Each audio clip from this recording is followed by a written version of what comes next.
There we go. Cool.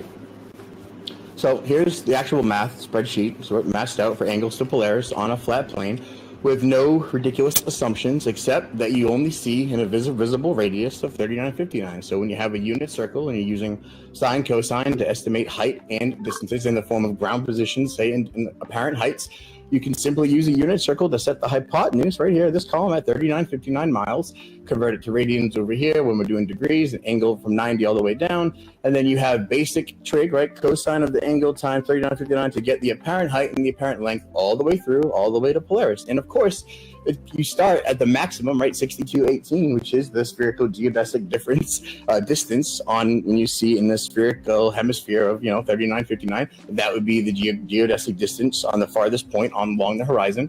And then we're using the same sine and cosine with a forced hypotenuse length along the way to linearly traverse from the North Pole down to the equator. You get all of these varying degrees and lengths. They are only apparent heights, right? Because there's no actual height when you're looking optically where it appears to be, and then calculating using the cosine for a ground position for how long that distance is, and then calculating the sine for how high you think that is. That's a calculation built on the optics, right? So it's no apparent, there's no actual height involved. We have only apparent heights. And again, NASA agrees with this. All of the correction tables are based, in the almanac, are based on sight, optics, and apparent positions. If you're going to use it for any practical sense, it's only the apparent position. The actual, we'll call it actual physical position, is used for 0 things, just so you know. And then once we get these angles, which of course comport specifically with what you guessed for a linear presentation, right? It's not linear, however, because, well, actually, let's go over co-altitude, right? Co-angles here.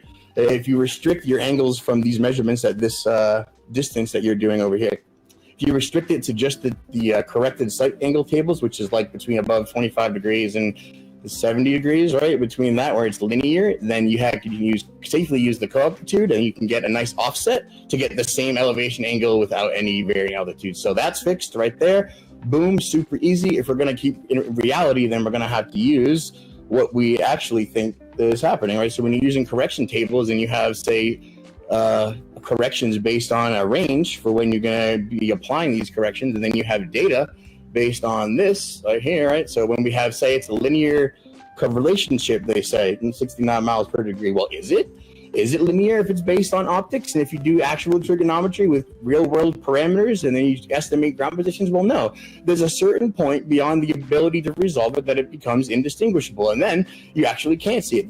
To put this in terms people should understand, 1 degree or 2 degrees south of the equator, you can no longer see Polaris, right? Because it's no longer resolvable. This is the limit, right? It's the limit of what you're able to see. And if you say it's linear, then why do all the corrections apply only over here and only over here?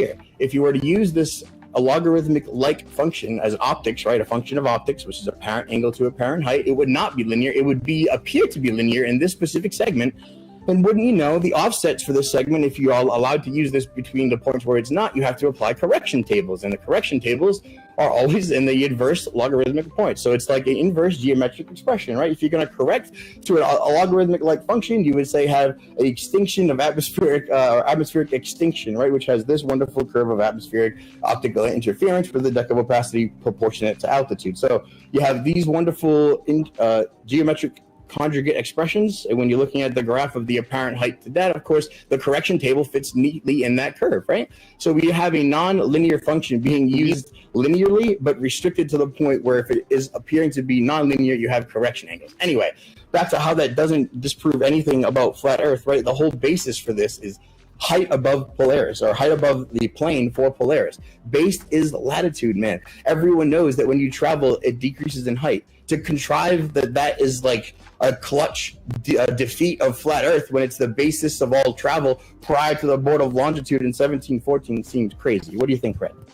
Well, I think that you just illustrated something that absolutely debunks you, and you didn't even know it. But hang on, let me break up the ranch.